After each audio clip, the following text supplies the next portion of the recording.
Welcome to part 3 of A Tale of Two Shows enabling remote theatrical performance during the coronavirus pandemic. In this part, we're going to look at the utilization of the remote performance system that we have now implemented and tested.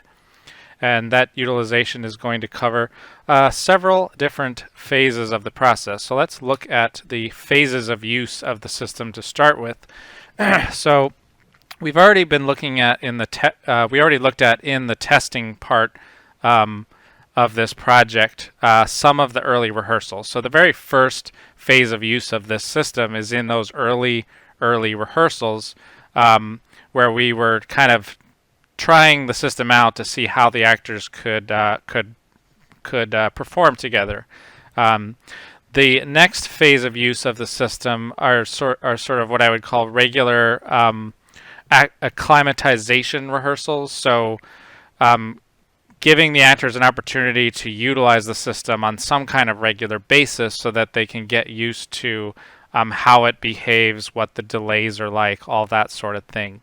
And in our case, unfortunately, they had to be periodic rehearsals of that nature. We could not have the actors in our performance system for all of their rehearsals. One, we had 2 shows in rehearsal at the same time, Medea and My Father's Dragon, and 2, we just didn't really have the labor support to be able to be constantly staffing our studio in the evenings. Not to mention we only had 1 studio, so we only had 1 setup, again 2 shows. So the next phase of use of the system is the design and programming phase. So this is the part of the process where we develop a creative plan and we implement it practically, and that's mostly done without the actors. So that's basically programming our broadcast system outside of rehearsal time in order to compose what the show is going to be. Then we move on to the technical rehearsal phase. For those not initiated with theater as much, this is the phase where all the technical elements of the show are brought together with the actors to form essentially what is the final product. And that starts with something that we call cue-to-cue rehearsals, which are very slow rehearsals where we go through the show 1 cue or 1 change at a time to make adjustments to the way things are set up. After that, we move into our dress rehearsal process. So that's basically where we're performing, rehearsing the show as if the audience was watching it. And then, of course, we move on to performance. So those are the phases of use of the remote performance system. Something that throws a little bit of a wrinkle into all of that is, the reality of the world and the schedules we're trying to follow, of course. And we had a lot of scheduling challenges, on this project. Of course, we had the normal complexities of planning a complicated production, across multiple design areas. You have costumes and all different aspects of the production. You're trying to accommodate everyone's schedule. We've got all the uncertainty associated with the pandemic and not knowing what's going to change about, on a day-to-day basis in terms of everything going on with that and how it might affect access, to our studio, to our space. Then, because we're in a remote context, you have the pressure to ship equipment and props and costumes to actors at home. So that's this new thing added onto your schedule. You're trying to ship things out the door now. And then we also had the development and the use of the broadcast system for 2 shows simultaneously. So we're trying to, put the system together, implement it, test it, and start using it all while 2 shows are, are rehearsing side by side. So this here is just a little excerpt of our calendar, and you can kind of see how we were sort of trying to balance between 2 shows, like who's going to use the broadcast system, in a given week. The objective was to try to give each show at least 1 day per week to be in the broadcast system and trying rehearsal out in that context, which is really not ideal. But it's what was possible for us. If you want to see how our whole semester schedule evolved a little more, you can download the full PDF at the link here. So a big part of utilization of the system, and really we're talking about the broadcast software, it's to a large extent here, is the design of the show and all the considerations that go into design and the different tools that we have at our disposal. So the first big thing here, since we're talking about adapting theater or even live theater into this remote context, is how do we adapt traditional modes of design to what is now a digital realm, which now requires expertise in photo video editing, potentially graphics, potentially animation, all kinds of things that are not necessarily typically what we would be doing designing for the stage. Designing for the stage is kind of a whole different thing. So, principles of design are still very, very applicable in terms of coming up with creative ideas and things, but the tools that have to be used and the expertise involved in that can be quite different. Another thing to think about is the use of storyboarding to determine what the background in a scene is going to be, how the layout, how the screen is going to be laid out, how the transitions through the show are going to happen. Storyboarding is a very significant tool that plays into the design process and how you're going to use your system. We typically do storyboard things in a lot of ways in live theater performance. Possibly not quite to the level of detail that could be beneficial in this context. If you think about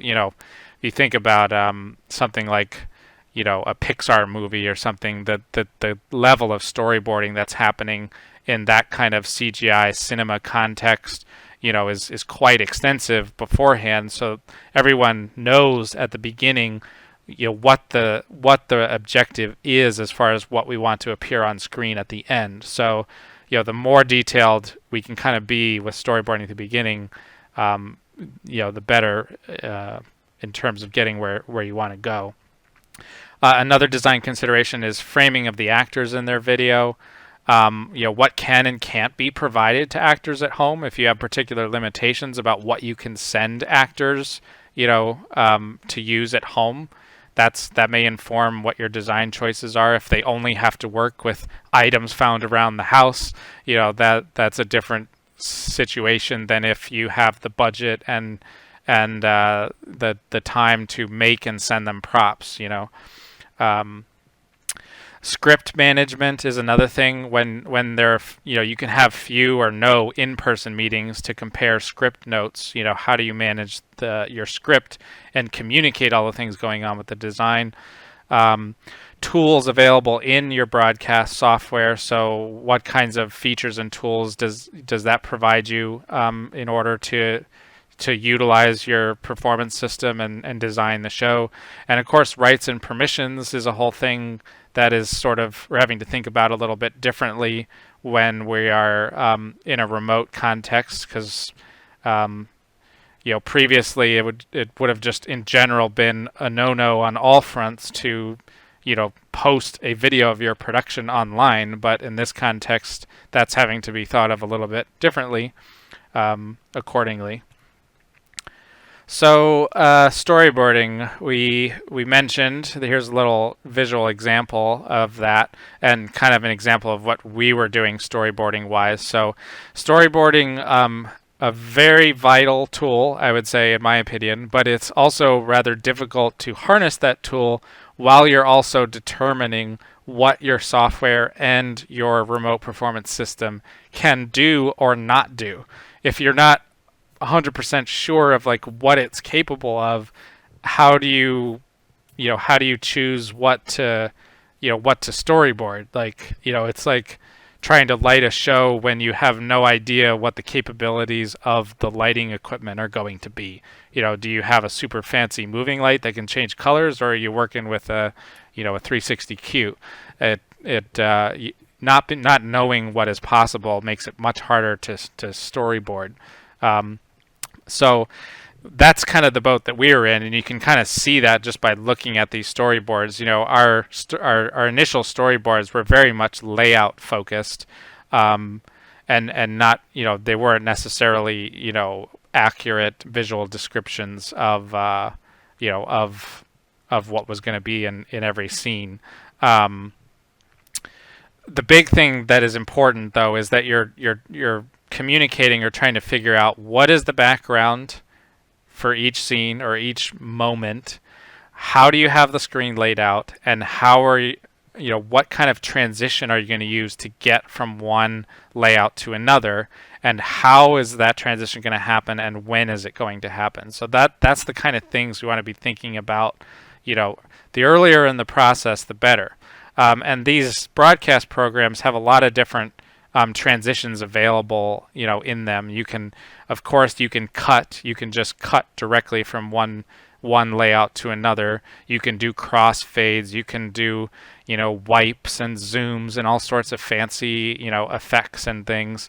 Merge is a very useful one because it'll just take an element on screen and it'll move it to wherever it is in the next, layout. So merge is a very useful.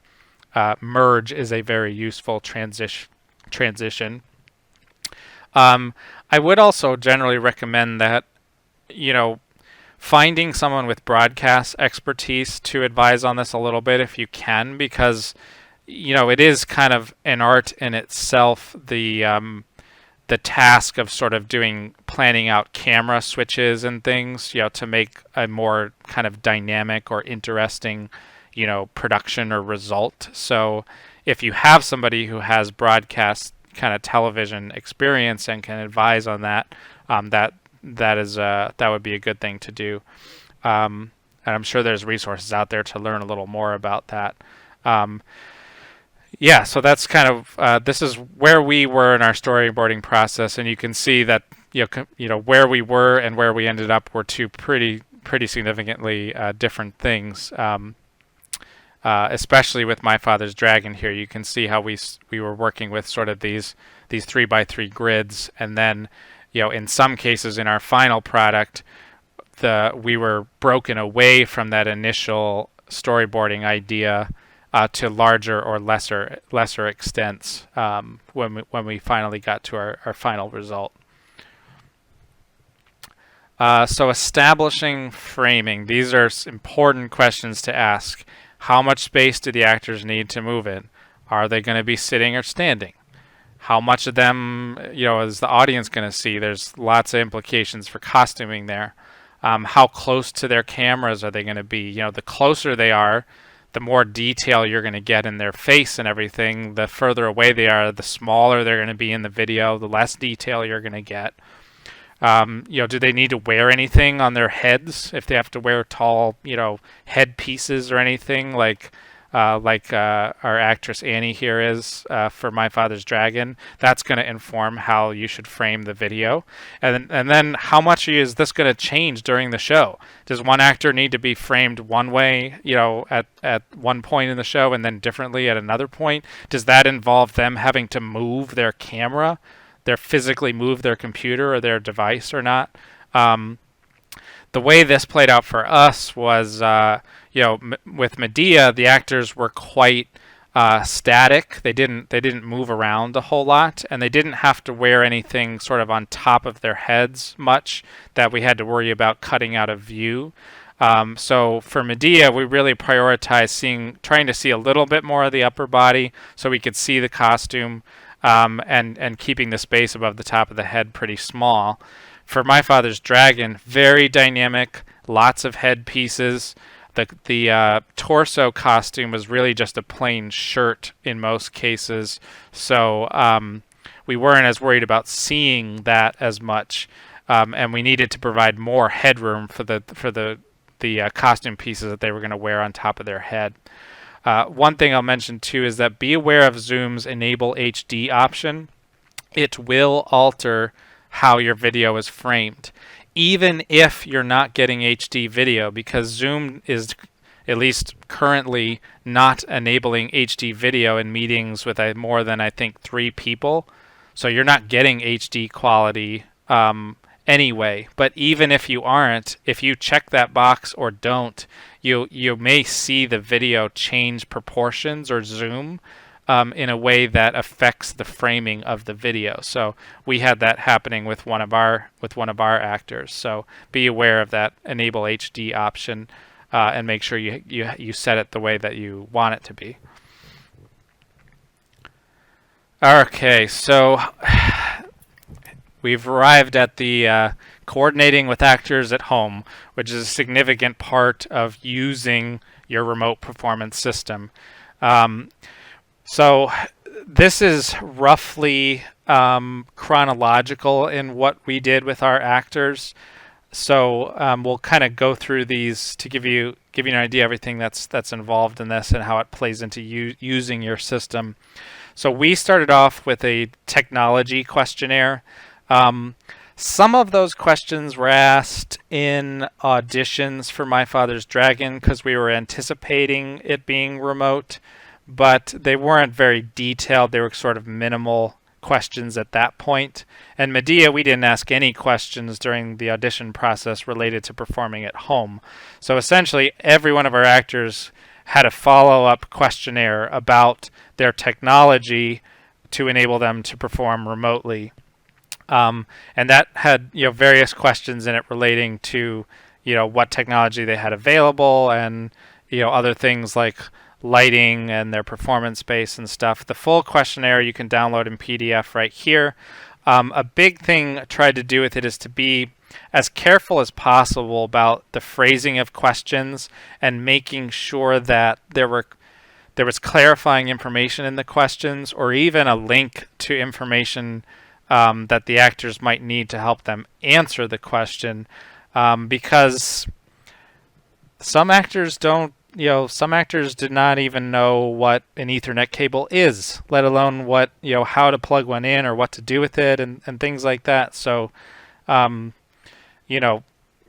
some cases you need to provide more information than you may think you do in order to make sure that they can even answer the questions that you're asking. So that's the questionnaire. Follow up with direct calling. Again, communicating with actors who are not around, you're not seeing them regularly, you may not be getting much in the way of responses that you need, and at some point it may come down to having to call people and talk with them on the phone. And that was incredibly valuable when it got to that point. Like, I was able to get the answers that I needed, and in a lot of cases I had students that were even on the phone proposing solutions to problems without me even asking them to specifically do something. So calling people at home is a good way to try to get some of this information sorted out. We did also ask if our actors were comfortable sending us a photo of the room they were going to set up in, so that we had context to provide them support later.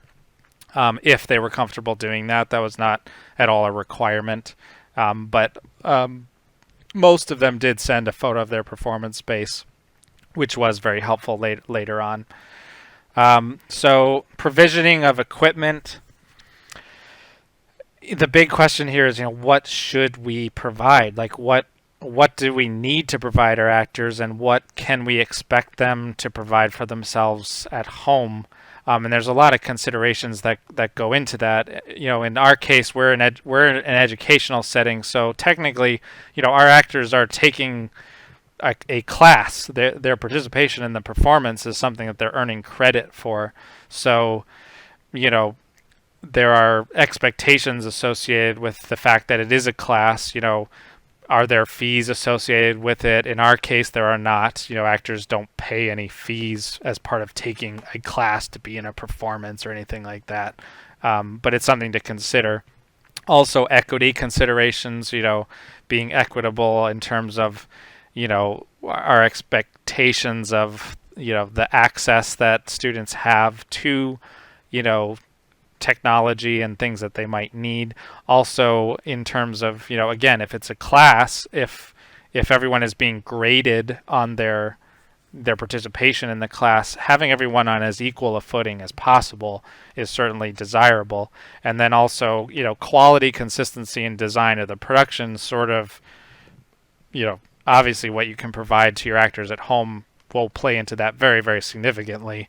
If you can provide them backgrounds, whether they're green screens or something else, you're going to get, you're going to get a different look than if everyone is just set up in front of a wall in their dining room or whatever it is, So, I think also if you can do green screen as opposed to sending something that's sort of painted or has an image on it that the rendering of which is going to be very lighting sensitive, you probably get more consistency of a result by sending green screens to people.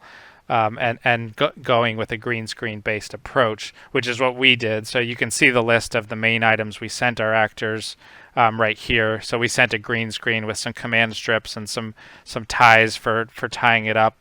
Ethernet cable, USB adapter if needed based on their device, an LED light. So we knew everyone at least would have a key light that could light their face. We sent everyone a USB microphone, an external microphone, so that we could get consistent sound out of everyone. We sent everyone a discrete surveillance earpiece, so that if they needed to wear an earpiece for echo problems or any other reason, they had something that was visually not obtrusive. And then, of course, any props, costume pieces that they needed for the show. A borrowing contract, so they signed that and sent to us, with the arrangements for all the stuff they're borrowing, and then a return shipping label as well. And in a lot of cases, our students also ended up with loaner laptops from our ITS laptop loan program. So they also ended up with computers from the college as well, which was extremely helpful. The next phase of coordinating with our actors at home was to send a pre-tech training video. So this was a video that we put together to send to the actors well before our tech rehearsal process, that the goal of which was to, prepare them for what was going to be expected, to tell them about what we were sending them, what it was important for them to achieve, and provide some examples of ways that they could set up in their home performance space, like how, provide some examples of how can you raise your computer up higher if you need to put it up higher, or what can you attach your light to, and things like that. And that video was put out about a month before the start of tech rehearsals, and it is available to download from this link right here in an MP4 if you want to check out the things that we discussed and did in that video. The next thing were some instructional handouts. So these went in the boxes with all of the items sent to the actors, and we actually only sent these handouts for My Father's Dragon. We sort of learned from our experience with Medea, and thought that I thought we would get better results if we did send some handouts as well, even though it is largely in some ways a repeat of the information that's in the video we sent everyone to watch. Having just that salient piece of paper that comes right out of the box with everything else saying, please try to do this or do that, and here's the instructions on how to do this, I think you get a better, we definitely got a better result by sending them some actual paper handouts with all of their other stuff.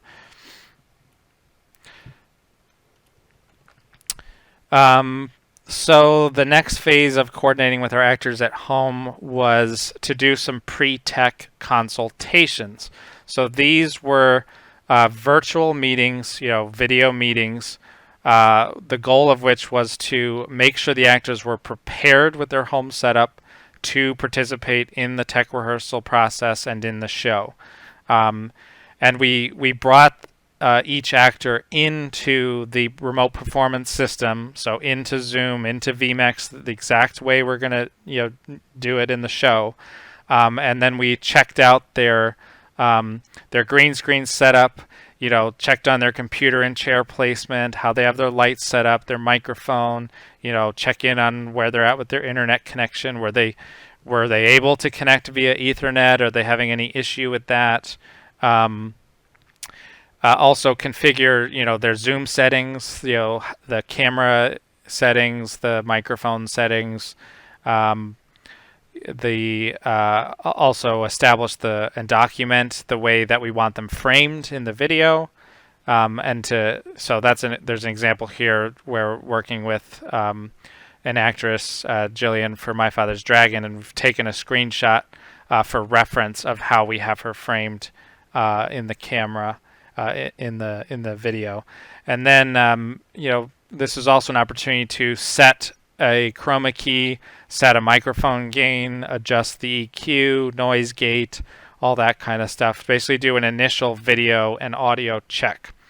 And then, of course, we're providing any last minute support. So some actors were, of course, a lot more prepared than others. Some needed more guidance than others. They were at various levels of preparation, for the consults when we started it. And I found that with Medea, the consults, the longest part of it was actually helping them through their microphone setup, which is one of the reasons why we sent a handout to the My Father's Dragon actors with step-by-step instructions on how to set up their microphone. Because if they could do that successfully before we sat down for this video consult, it would just save a lot of time. So another thing we did with My Father's Dragon was we combined these pre-tech consults with a costuming consult so that the costume designer could go over with them the costume pieces that they received in their shipment and how to put them on or how to interact with them, that sort of thing. And another part of this was in cases where it was possible or where extra support was needed, we were actually able to visit some actors at home. So, we did have some students that were still living off campus in the community, or some that were living in campus dorms with special permission. So it was very convenient in cases where that was possible or necessary to be able to go and help. And one example of that actually was we were having some color rendering issues, on someone's green screen. So being able to go and tweak the lighting in their space to try to sort of make the green screen pop more and look better on camera was good that we could do that. Another thing that came into play with this pre-tech console was, which I didn't mention, was if we noticed a major problem, it gave us time to try to resolve it. Like if it involved, there was a couple cases where we sent actors a loaner computer sort of last minute because of problems we discovered in the pre-tech consult. So the timing of these is a little tricky as well. It's got to happen right between when they receive their stuff, give them enough time to set it up, and then enough time before tech rehearsal starts. So that's a little tricky. Okay, so let's move on from coordinating with our actors at home and talk about script management in this remote format. So what we did for our production process was we used shared Word document scripts in Microsoft Teams because our college has, we use Microsoft Teams for project management and video conferencing, so we could set up our files in Microsoft Teams and collaborate that way. One of the tricky things about this for us in particular, which maybe not be the case for everybody, it kind of depends on the extent to which you're kind of already used to working with scripts electronically as opposed to strictly, on paper and through meetings. It's a little tricky about like the timing of putting notations into the script and whose responsibility it is relative to trying to use the remote performance system. So to make sense of it, so I wanted to try to use basic layouts from the design storyboarding for early rehearsals with the system, so we could start to see what that would be like. The actors could see, rough layouts on screen, and that required, setting up the broadcast software, setting up vMix, and naming cues in vMix that had to be documented. And normally you wouldn't really involve cues in the production process that early. So it sort of became this question of like, when does the stage manager assume the responsibility in the process, and there's probably different answers to that depending on whether you have a new stage manager in training or whether you have a very experienced stage manager. Normally we have what's called a paper tech, which is a meeting where the designer communicates cue calls to the stage manager, and the stage manager does the notating in the script. This was a little more like, adding some cue notations into the script as we were making design decisions without necessarily doing a paper tech for those and then coming back and doing a paper tech and having the stage manager, revise and add in their standbys and things like that. So it's, it's just something to navigate through, figure out how you want to do it. For us, we also found that the electronic script was very useful for communication about design and questions about design, because we could just put comments right in the document, and working remotely from one another, we could communicate that way. Another thing to keep in mind about script management is if you are doing a live show and you have emergency procedures in place to respond to technical issues that require more than one person to have access to the calling script, then you want to make sure that the calling script is available and readable, and can be interpreted by all the people that need to. So just something to think about. So now we're moving into the actual programming of the broadcast software, which is where a lot of this design becomes reality. So essentially what we're talking about is, using those storyboards, the script, any cue lists that have been created, and all of the collected source media, any graphics or video clips or all that stuff, and get it all configured into the broadcast software. So one thing to note about vMix in particular, vMix assigns a number to every input in the software. So every element of your show, whether it's a video feed from an actor or a photo you imported or anything, has an input number assigned to it. We did not use those as our cue numbers because those input numbers change as you add show elements and you reorganize them. So if you drag a tile from one spot to another in vMix, all those numbers are going to change. So they weren't really reliable to use as a cue number. A cue number cannot change. Once you've assigned the number to refer to it by, you don't want that to ever change. So we decided to use a separate letter and number designation for our cue numbers, and we just put that right in the title field of the input. So that's how we handled our cue numbering as we were programming vMix specifically. Another thing to think about when you're programming your broadcast software is the types of go buttons and how you want them set up.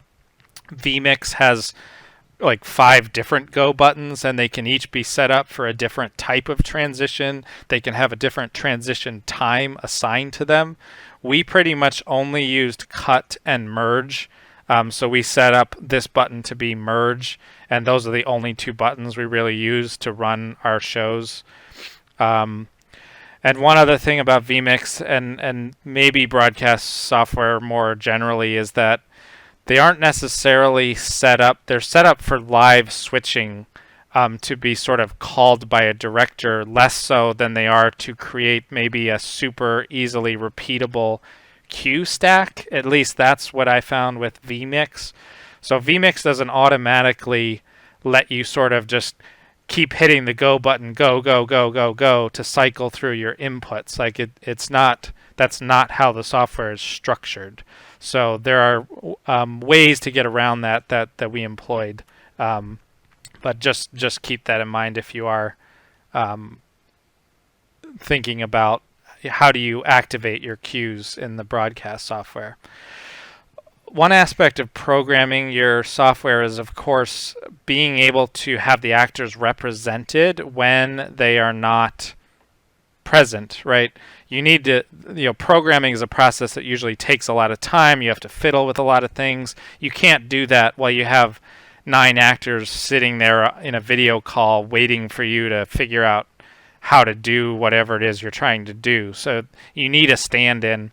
And an easy way to do that is to, with this setup, just change your desktop background on all of your interface laptops to be an accurate screenshot of the actor in the framing that they're supposed to be in.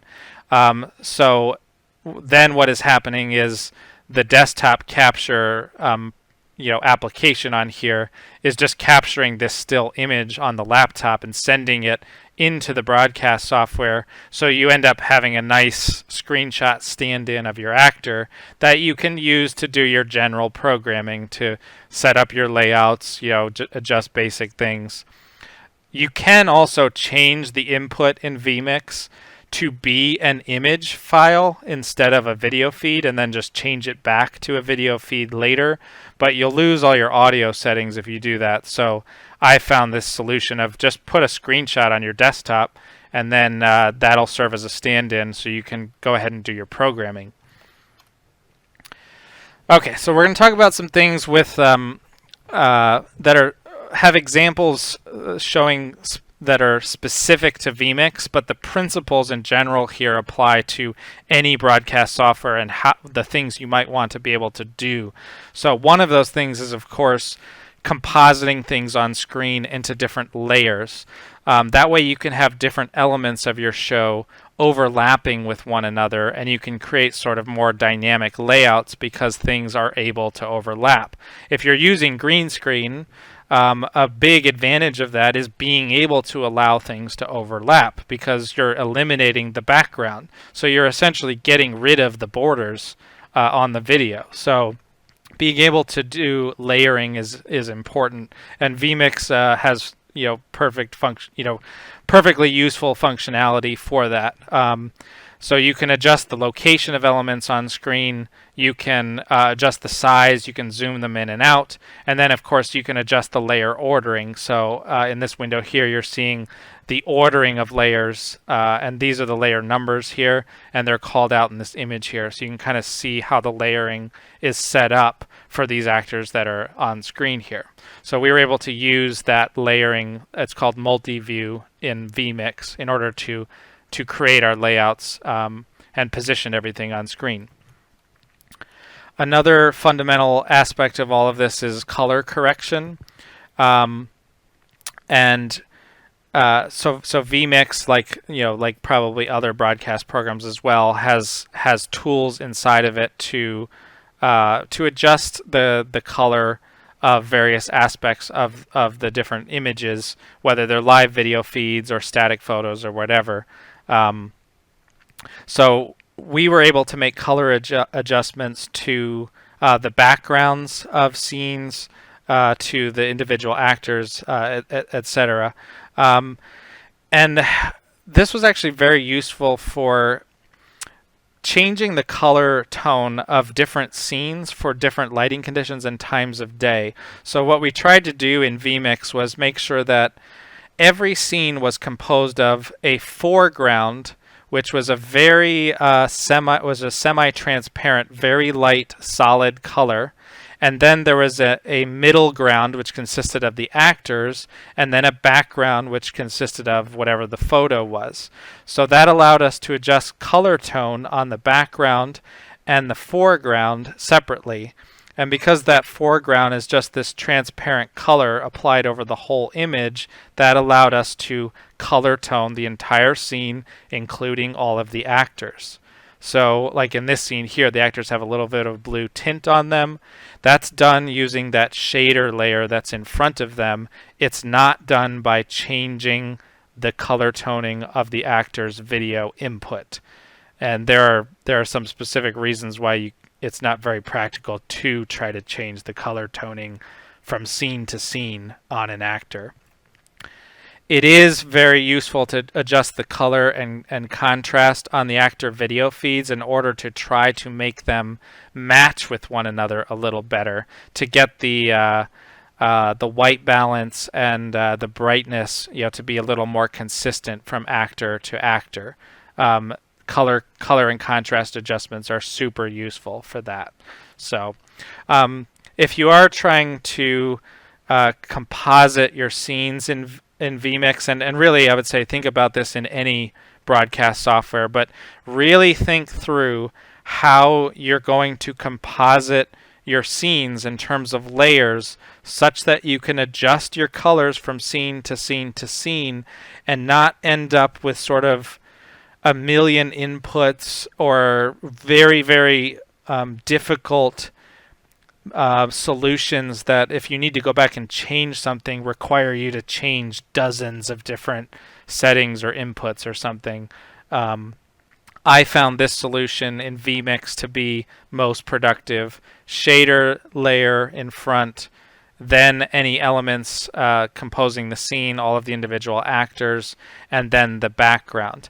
And vMix does allow nesting of your layers as well. So you'll notice that this one right here says layout D2 Wahoo bushes, and if we go back to the previous slide, the one we were looking at here is layout D2 Wahoo bushes. So I was able to take this layering of these 9 actors and then compose it into this separate input here, which is one of our cues in the show. So this input here is just a layout input used to put these 9 actors together. And then this input right here is an actual cue in the show, which consists of a foreground, a background, and the layout of all the actors together. The only reason this layout is being used is because there are 9 actors and there's only 8 available layers in vMix right here. So just something to keep in mind if you're digging into vMix. Think about how you're going to structure this for your number of actors and what you want to do with each scene. Cropping in vMix, a nice basic functionality that's very useful. So any of your live video feeds and your other elements can be cropped, and this was used very well. It was very effective in My Father's Dragon for this sequence with the crocodiles. So what we had the actors do is we had them remain sitting straight up, and I'm actually going to show you a little video clip of this so you can see it. You can actually see it happening. So you can see the actors were just sitting straight up there. They weren't crouching down or doing anything I'll play it for you again. They're just sitting straight up. They're not crouching down, doing anything to reframe themselves in their camera. We are adjusting their crop in vMix such that it looks like their video is cut off, at a lower or like at a higher position than it actually is. So cropping can be very useful for sort of practical things, but it can also be useful for kind of creative things like this. Okay, so color and Luma keying in vMix, and this is a function of other broadcast programs as well. So when we talk about color keying, we're talking about replacing a color that is present in an image. And the most fundamental application of this is, of course, eliminating the green screen behind an actor. So in vMix, you do that by checking the color key box. You use the eyedropper to sample the green behind an actor, and then you adjust this setting to eliminate it. And that's what's happening with this actress Ashton right here. We're replacing her background, and I'm not replacing it with anything, so you're just seeing blackness.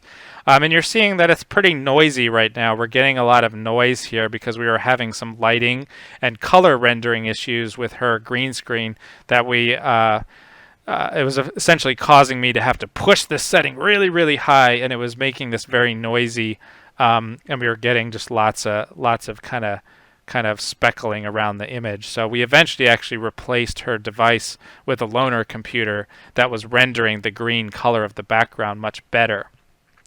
Unfortunately, there's not much you can do in vMix to change the color of things before you're trying to color key it. So there's not much you can do to try to change the color of something in order to color or chroma key it better. One thing to keep in mind about the use of color keying is it's not just for getting rid of your green screen on your actors, but you can use it to prepare and composite all of your scenes together. So you can take individual elements that have a green component, or really any solid color that provides contrast, and you can eliminate that. So in this case, we have this chariot. It's an image with a green background. You import it into vMix. You tell it to get rid of this green part. And then when you composite it into a layer of a scene, you don't see any of that green border anymore. All you see is that specific element on screen. So that's very, very useful way to composite your scenes and take advantage of that color keying capability. And here's another example down at the bottom for My Father's Dragon. This is the graphic that we had for the dragon. And again, it's just a green background. You import it into vMix, tell it to eliminate the green part, and then you can composite it with layering with all the other elements of a scene. So one other type of keying we're going to talk about here is called Luma keying, which is available in vMix. And that essentially is a way to achieve transparency using instead of referencing a specific color, you're sort of referencing the brightness of elements of the image. So a good example of this is right here. We have a video clip that is this ball of fire. And what we did was we color shifted it white, and then we increase the Luma key so it started to become transparent based on where it was bright and where it was dim, and that resulted in this sort of semi-transparent element that we could composite over and behind of Medea in this scene over here. So we didn't need there to be a green part of this image in order to achieve some transparency. Okay. Now, the other thing we actually did with this image was we put something called a mask on it, which we're going to talk about next, so that we only saw sort of a sphere of this fire, a circle of fire, instead of something very rectangular. And that's where this feature over here called Luma or key fill input. That's where we assign what's called a Luma or an alpha mask.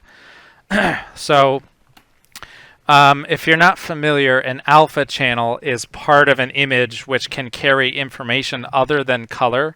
So like you have your RGB, red, green, blue channels that carry color information, but you also have an alpha channel that can be used to carry transparency information.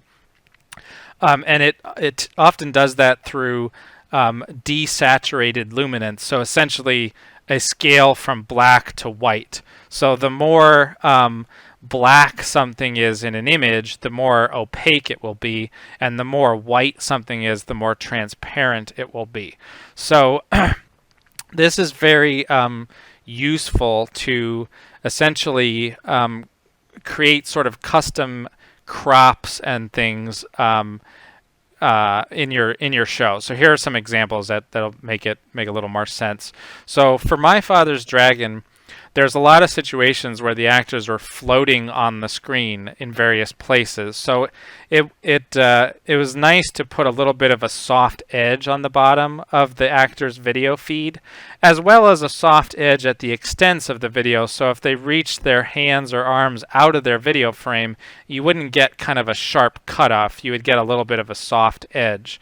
So what we did was applied this Luma mask to that key fill input setting of each actor's video. That way they had a nice soft boundary around their frame. And again, because the mask is, where the mask is black will be opaque, and where the mask is white, you'll be able to, see through to the actor. So you can see we have a soft edge on the bottom of this mask here, created by this gradient from black to white, and that created this soft edge on the bottom of the actress right here.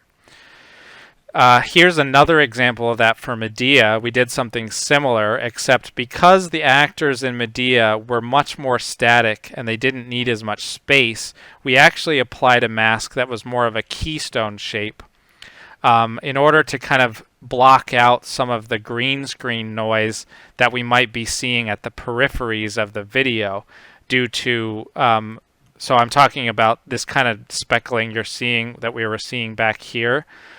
We were tending to see that at the edges of the video. So by applying a mask like this, that allowed us to hide, to crop out any kind of video green screen noise at the edges.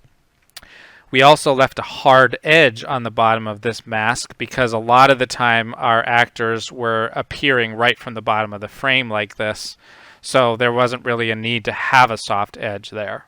In some cases we had actors floating on the screen where we did apply a soft edge, but in this case a lot of the time we did not. And then the last thing is you can also use masks for creative purposes, not just kind of practical cropping purposes. And here's an example of that for My Father's Dragon. This is a mask which, again, the black parts will block things out.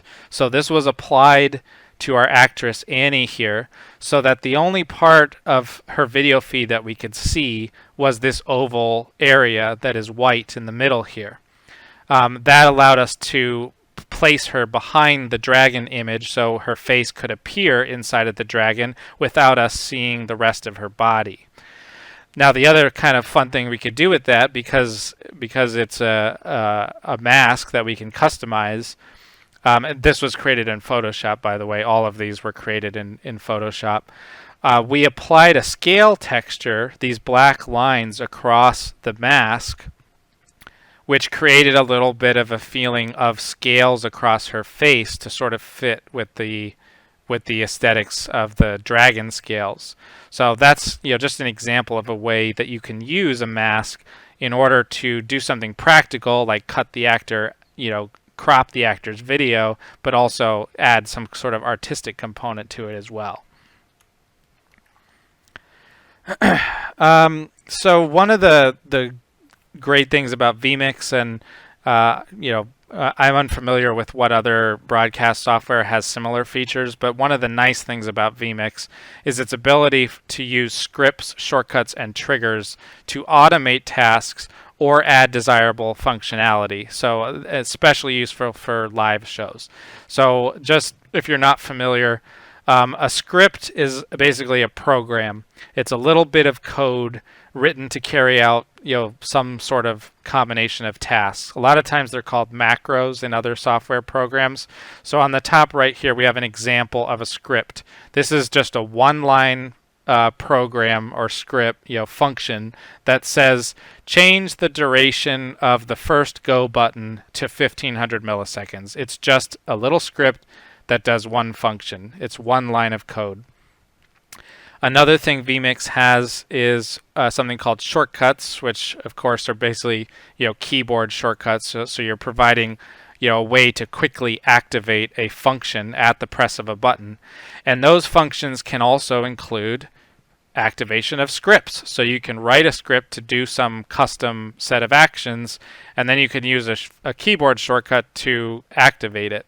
So here's an example of a keyboard shortcut. This is assigning the number pad on the keyboard, number pad key number 1, to start a script, which happens to be called Restore Ginger, is the name of the script that, so if I push that key on my keyboard, it's going to run that script.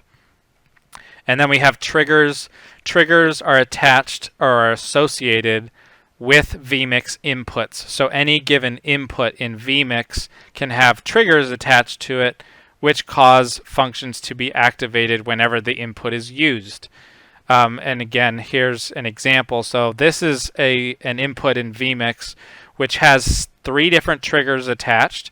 Every one of those triggers are activated when the input is sent to an overlay playback. And what do? They activate a script, and these are the scripts that it activates. So every time that input has this action occur, then these scripts will be activated. So very, very useful. So I'm going to show you some slides here, but I'm not going to really talk about them in depth because this is really for people who are using vMix. This is a way to utilize vMix scripting in order to have vMix prepare the next cue into a standby state for the go button. So like I said before, vMix doesn't automatically queue up your inputs, so you can just push go, go, go, go, go, the way a light board would operate. But you can use scripting and triggers to sort of, as efficiently as possible, essentially create that behavior.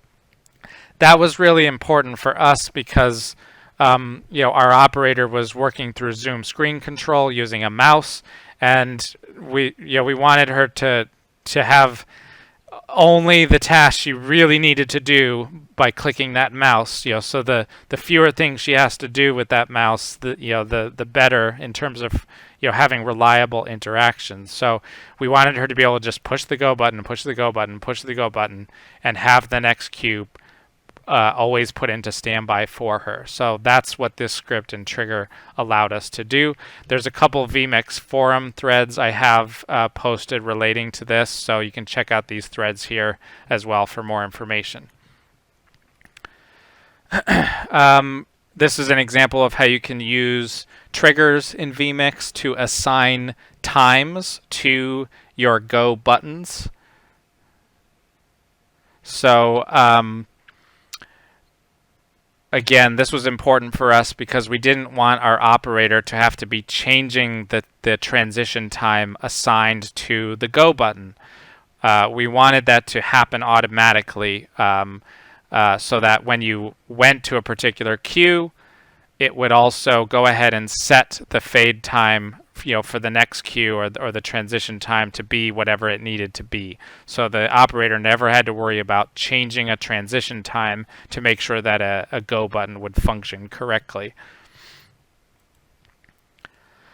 Private on-screen messaging to actors is another thing that we set up for our purposes, particularly for live shows, but it's a convenient thing to be able to put a message on screen that only the actors can see, especially in a live context where there may be a problem going on and you need to let somebody know about something.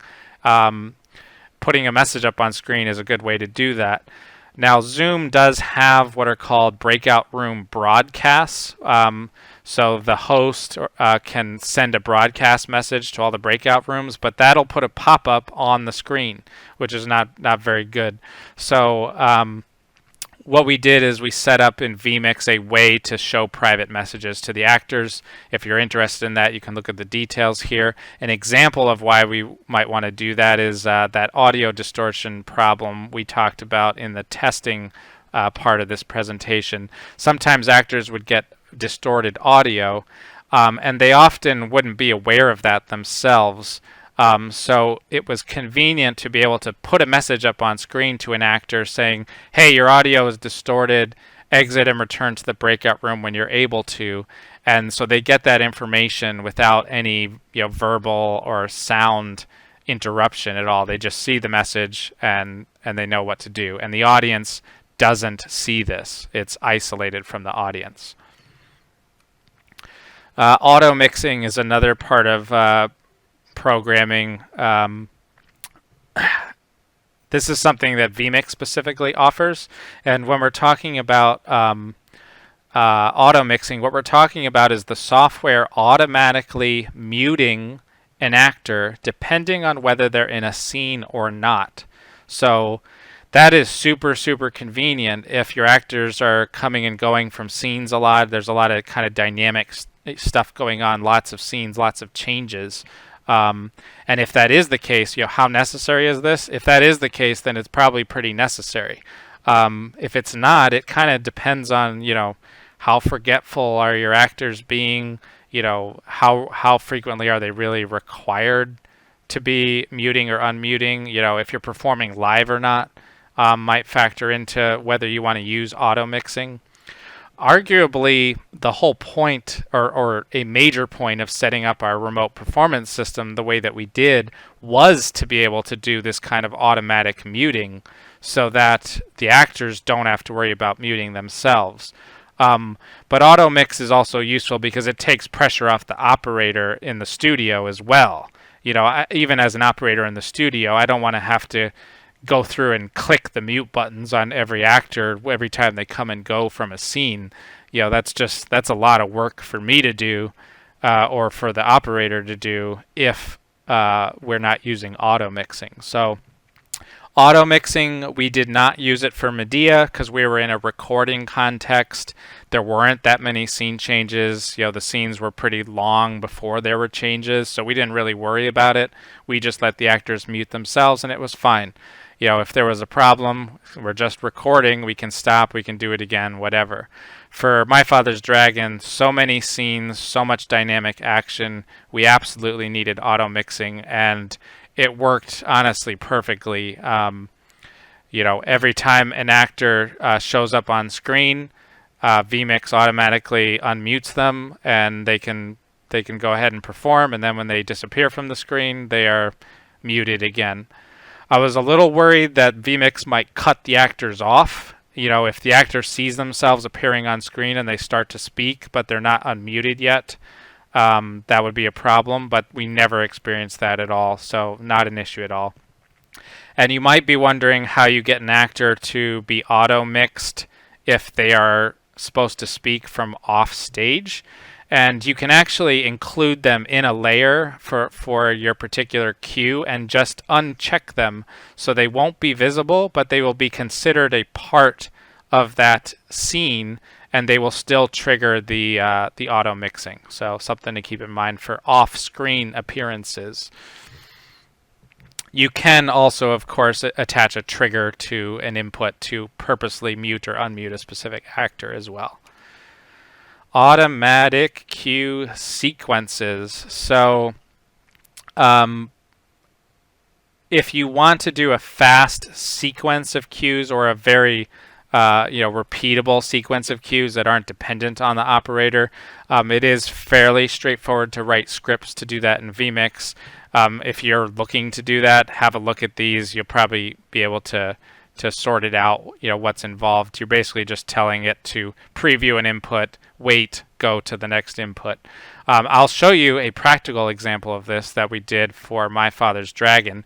We had to make the dragon do a somersault. So we set up a series of inputs that were each a step in the process of the somersault. And then we had a script that caused those inputs to be played back very rapidly. So this is an example of that. And the dragon tried a somersault. Yay! Woohoo! Yeah! Oh! So that was using the merge transition in vMix to go from input to input. So unfortunately, there's not a nice, easy way to sort of spin something on screen, and that's what we came up with as an alternative. The other place we used automated sequencing was for our curtain call. So we just set up a series of inputs for each of our bows, and we just had it all happen in an automated way. All right, we've now reached the technical rehearsal part of this process. So the big thing with cue to cue was about how do we communicate a hold to everyone and allow the God mic to be turned on and off. So for those that aren't maybe less familiar, a God mic typically refers to the microphone that the stage manager is using to talk to everyone in the theater at once. So, and the words they often say are "hold, please." That's often what is said to tell the actors to stop acting on stage and to stop and wait for instructions. So, just to be clear, we're getting into the tech rehearsal process now, where we want to bring all the elements of the show together. So we're in this slow rehearsal process where the actors are going to act a little bit, and then we're going to stop, and we're going to fix something, and then they're going to act a little bit. So we need to tell the actors to stop and start and stop and start. And when the actors are acting, we don't want them to be able to hear the stage manager. But when they're stopped, when they're holding, we do want them to be able to hear the stage manager. So it's just there's a lot to kind of manage in that way. In this context, in this remote context for us, God mic actually referred to the microphones of all of the production staff. So when the God mic was turned on, it actually meant all the designers and technicians and everybody could speak to the actors, not just the stage manager. And what we did was we coupled a message on screen which said "hold, please," to the toggling of that microphone. So if the God microphone was on and all the actors could hear the technicians, this message was on screen.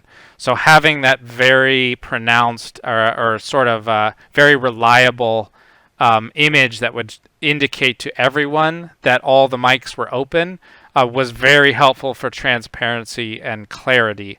And whenever that message wasn't on screen, it made everyone knew that the actors couldn't hear the technicians at that time because they're acting and the technicians are trying to activate run their cues. Another thing about tech rehearsal, be cautious of tech rehearsal is unique from regular rehearsal and performance in terms of the needs of everyone involved. So you may need to set up video and audio routing a little bit differently in your tech rehearsal process to accommodate the needs of everyone. Because you have director and designers that kind of need to watch the show as though they're the audience. So they need to see what the audience is seeing, but they need to participate in the conversation in a way that the audience would not. They also need to be able to see the messages being put on screen to actors and things like that. So it's a unique part of the process that requires sort of some modification of the way you're using your system and how you have it set up. This is particulars about how we set up our toggling of the God mic and the hold please. I'm not going to go over this, but if you're using vMix and you want to know how to do it, what I am going to do is show you some video clips of how our cue to cue process worked. And this will give you a little better idea of how cue to cue actually goes. So here's a video clip from Medea. She will not escape from ruin. Go. You reckless, poorly wed son-in-law. Stand by merge E6. Ignorant that you bring destruction Actors are upon acting. your children's lives, and your Merge wife a horrible death. E6. Stage manager Unhappy calling man, cues. how far you've strayed from your destiny. Go. Stand by merge F1. Old mother of sons who will murder children for the. Can we do the same thing here with Tati a little bit more on her left between? Yes. Yep. So there, the director called for a hold, and the message came up on screen. Sometimes the actors notice it faster than others, and the director asked for something to be adjusted on screen. So we're taking a pause. We're going to make those adjustments and then continue. Here's another example of this where you can actually see the vMix display that the stage manager and the operator are using. Great work, guys. Okay, are we ready to continue? Yep. Kylie, can you go from "You could not dishonor my bed and live a delightful life mocking me"? You could not dishonor my bed and live a delightful life. Standby merge H3. The princess and Creon, your marriage broker, will not have impunity to throw me out of here. That's the way it is. Go on, call me all Merge to H3. and the trusting Scylla. I attacked your heart as needed. Go. You hurt yourself and share in the suffering. So there you got an example of coming out of a hold and going, the actors resuming acting. The stage manager, checked to make sure it was okay to continue, told the actors where to start from. She then ended the hold. The hold please disappeared from the screen, and the actors started acting again, and the stage manager continued calling cues. And you also heard the operator say standing, meaning which was an acknowledgement of their status of standing by, waiting to activate the next cue.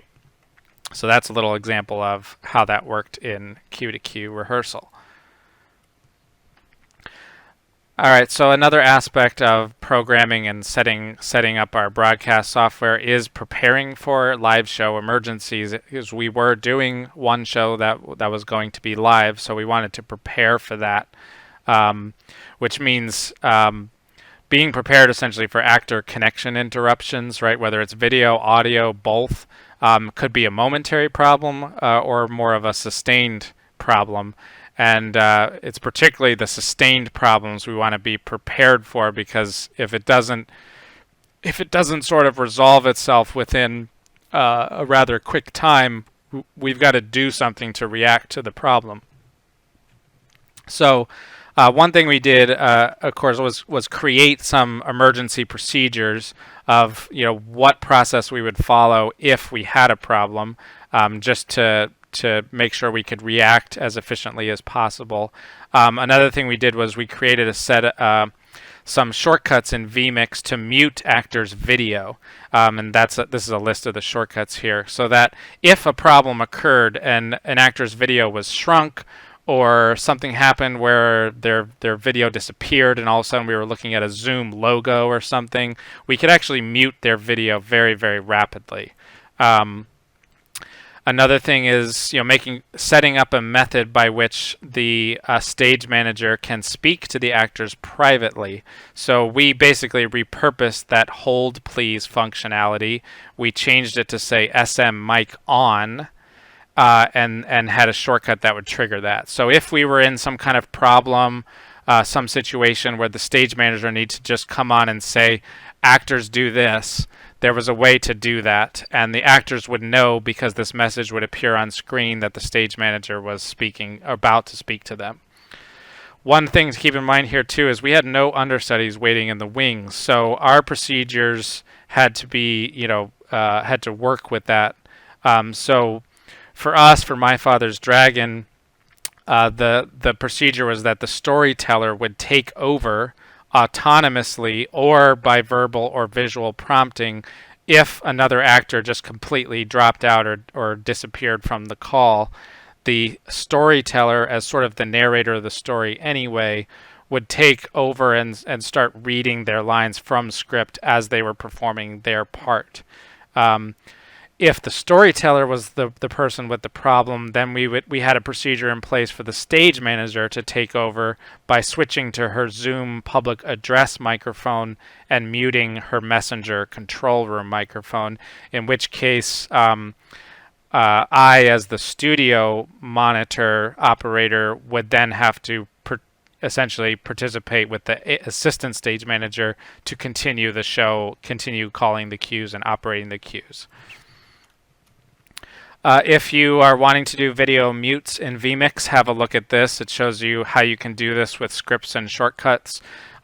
Basically, you're using the input transparency. So when you mute someone, the only thing you're changing is that their transparency is now down at 0. So that's kind of the most efficient way to make a video feed muted is to just make it fully transparent, and then you can restore the transparency.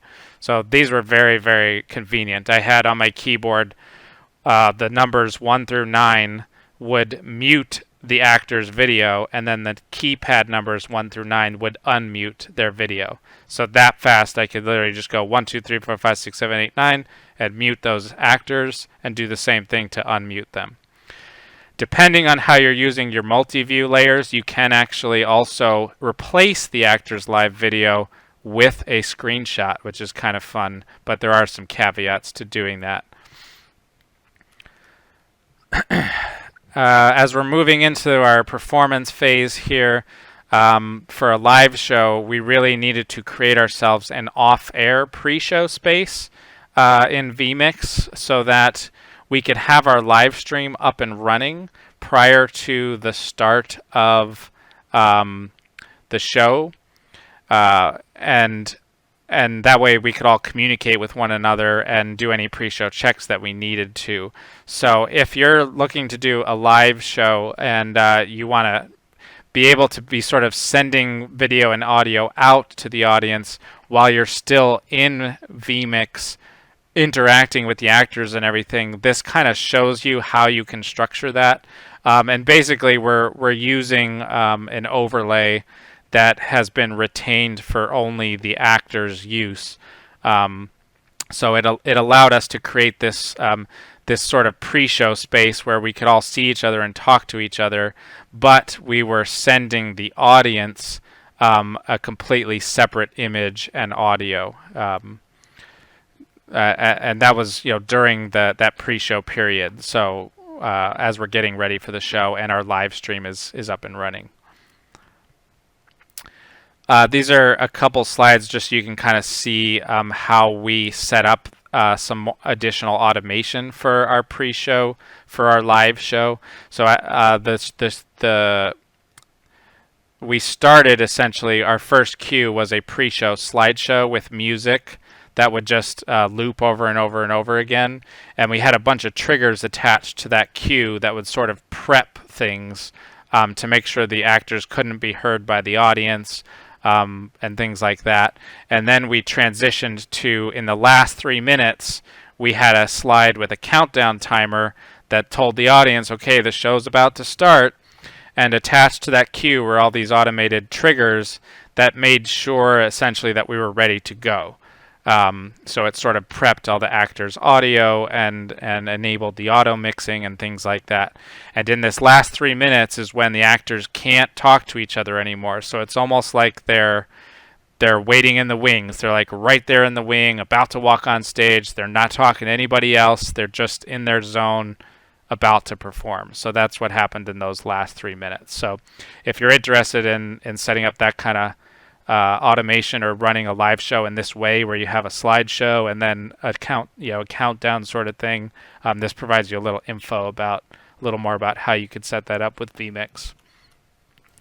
That concludes part 3 of this video presentation. In the next part, we'll look at the performances themselves, and we'll also discuss some reflections and results from the entire process.